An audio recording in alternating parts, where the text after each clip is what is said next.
There comes a time in every rightly constructed boy's life when he has a raging desire to go somewhere and dig for hidden treasure. People are obsessed with treasure. Either they go on the hunt for it or they bury it themselves. But the figureheads who have found wealth and fame, burying or digging it up, are really what make treasure so enticing to the masses, and have done so for centuries. You ready to find this treasure? I'm ready to find this treasure. Forrest Fenn advertised in Architectural Digest and made himself into an art dealer and amateur archaeologist. High-powered elites like Steven Spielberg, Cher, Gerald Ford, Steve Martin, and Robert Redford traveled to Santa Fe, New Mexico to purchase Fenn's finds and attend his legendary parties. To many professional anthropologists and archaeologists, Fenn is a villain who steals pieces of culture from vulnerable populations with little regard for the legality or the consequences. It has been illegal since 1906 to take anything from public land without permission, let alone disturb historic grave sites which were often the site of the most valuable riches. However, Fenn's disregard for the cultural meaning of certain artifacts and habit of taking advantage of vulnerable people is largely ignored by treasure hunters in favor of the romanticized adventurous lifestyle and promise of riches Fenn presents. Is this cool, by the way, to do that? I mean, Indiana Jones, even though he's a fictional character, went into places and just, grabbed things, put them in a museum. He did put them in museums, though. Is this guy putting them in museums? Eventually. Oh, okay. All right. Okay, there you go. Yeah, whatever. In the 1980s, Fenn was diagnosed with kidney cancer. He began to think about his legacy and how he would be remembered. This was how he came up with his idea to hide a box of treasure, the size of a Happy Meal box, somewhere in the Rocky Mountains. Fenn left the clues to the location of his treasure in a poem in his memoir titled The Thrill of the Chase. Whoever finds the box will gain ownership of the contents, over $1.5 million of emeralds, rubies, diamonds, and gold coins he collected over the years at gun shows and auctions. Some people have been within 250 feet of the treasure, as confirmed by Fenn in email. People often write Fenn asking for hints, but it's rare that he gives any additional information on top of the clues provided in his 24-line poem. Fenn's treasure is still out there, and it has built a massive community of people who seek title to the gold. Yeah, for some reason, I don't feel all that compelled to go back out looking for Forrest Fenn's treasure. I don't know why. There's no particular reason. But yeah, we could go check out some other treasure. What, there's like pirate treasure over there on the East Coast or something. Yeah, I think we could do something like that. Ought to pick that up too. You guys, this map is old news. Everybody and their grandfather went looking for that when our parents were our age. I mean, haven't you ever heard of that guy? What's his name? The pirate guy. In the early 18th century, a dying sailor from Captain Kidd's crew says his captain buried a $2 million treasure somewhere off the coast of North America.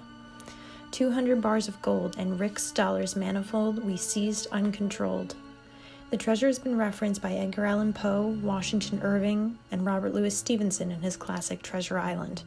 It also gave rise to a centuries-long treasure hunt on a small island off the coast of Nova Scotia. In 1795, young Daniel McGinnis discovers a depression in the ground on Oak Island and starts digging. With the help of two other men, the excavation goes deeper. Every 10 feet, the men allegedly find strange oak platforms. Later expeditions to Oak Island dig deeper, finding layers of charcoal and coconut fiber. Then how did coconuts get to Nova Scotia? Now, there isn't a coconut tree for 1,500 miles. Coconut fiber. Yes, coconut fiber. So coconut fiber, do a little research. Coconut fiber back in the day was used on ships, pirate ships, as something that they would line valuables with to protect it. So like they'd have a chest, they'd shove a bunch of coconut fiber in there and then put the valuable in there and close it up. Like packing peanuts. Like packing peanuts, exactly. Pirate packing peanuts. Rick and Marty Lagina started a new hunt for the treasure and have made millions off their television show, The Curse of Oak Island. But what happens when people take their hunt too far? Chester Copperpot, missing while in pursuit of local legend. This morning, we're waiting on the office of the medical investigator to find out how a hiker searching for Forrest Fenn's treasure died. A Colorado pastor, Paris Wallace, disappeared while looking for the Fenn treasure in northern New Mexico. Another man from Florida, Randy Beaulieu, was declared missing in January 2016 while he was searching for the treasure. Searchers spent months looking for him, and his body was found in July of 2016 near the Santa Fe River. So many people have died looking for treasure on Oak Island that there is supposedly a curse on the land. 7 people must die before the treasure will be found. In 1861, a boiler exploded and killed 1 unknown worker. In 1897, Maynard Kaiser fell down a shaft to his death. In 1965, Robert Restel, his son Robert Jr., Cyril Hiltz, and Carl Grazer all died at the bottom of a shaft due to poor air. These men are not the last to put their lives on the line in these hunts. Treasure hunters in Nova Scotia and the Rockies continue to make risky decisions trying to strike it rich. Zach has now decided to climb up the entire face of this cliff and try to get into a cave that's about a couple hundred feet high. It's extremely important that you know what you're doing and you know where you're going. You can end up in big trouble really quickly. Where did you get this? On a dig down in Thebes.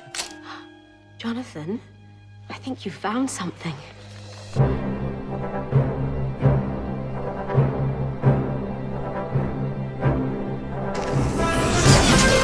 Why do our hearts start thumping when we hear John Williams' famous score for Indiana Jones? Why do we get a chill seeing fictional characters in adventure movies saving the day? It's because their images remind us of our strongest desires. The person who taps into some sort of exclusivity or unique circumstance without climbing the rungs of traditional society holds an enviable position. This is why we love movie characters like Indiana Jones or books like Treasure Island, and why people who follow treasure hunts see figures like Forrest Fenn and the Lagina brothers in such a mythic light. We romanticize the idea of creating something for ourselves that's greater than the sum of our parts, and real-life Indiana Jones figures peddle the idea that this could be attainable for everyone. Escaping the mundane into a life of wealth, success, and adventure becomes as simple as following a map to where X marks the spot. Dress for the job you want, right? Yeah. Well, don't laugh. You look like Owen Grady from Jurassic World. It's just a mysterious hole. Wishful thinking. Wishful thinking. I stopped keeping emails at 65,000. 65,000. People are drawn to the idea of finding treasure because of the significance of the objects that we deem treasure. What we call treasure usually has some sort of historical significance. It was owned by this influential person, includes that precious metal, and also has immense monetary value. It is also a finite resource. Being the person who found a one-of-a-kind hoard gives some amount of notability in the eyes of the public, a legacy. I want that treasure more than anything I've ever wanted in my life. I want to jump into a giant pile of treasure like Scrooge McDuck. Oh, hell yeah.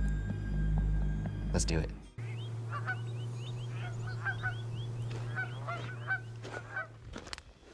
Ever since I was a little kid, I always wanted to go out and find treasure. I read all those pirate magazines and comic books, and now I'm getting an opportunity to go out and look for one for real. How long have you been looking? I've been looking now for about 5 years. Aren't you getting a little discouraged at this point? No, there's nothing to get discouraged about. Figures like Fenn and the Laginas have built a fortune on the romanticized images, saying this too could be yours. It's easy. But even if this legacy isn't attainable, like people are led to believe by old men hiding treasure in the mountains or brothers digging for it on islands, the treasure hunters keep going. They say along the way, as hope of finding treasure themselves wanes, they find something more meaningful. It doesn't matter what state you treasure hunt in, you're going to have beautiful scenery like this. And it doesn't matter if you find a treasure chest or not, this is finding the treasure right here. You know, maybe nature was our treasure. This experience together was our treasure. I had a good time. Yeah. Thought it was a lot of fun. So obviously we did not find the treasure. But while we were looking, I couldn't help but think about what a good time I was having. I was exploring the outdoors with my wife, foraging creeks and rivers, balancing across logs, taking detours, seeing new things, all because of the possibility of finding literal treasure. I'm starting to think that the treasure itself isn't so important. As hokey as that sounds. That's pretty hokey. It's pretty hokey. It does sound pretty hokey, but they might be onto something here.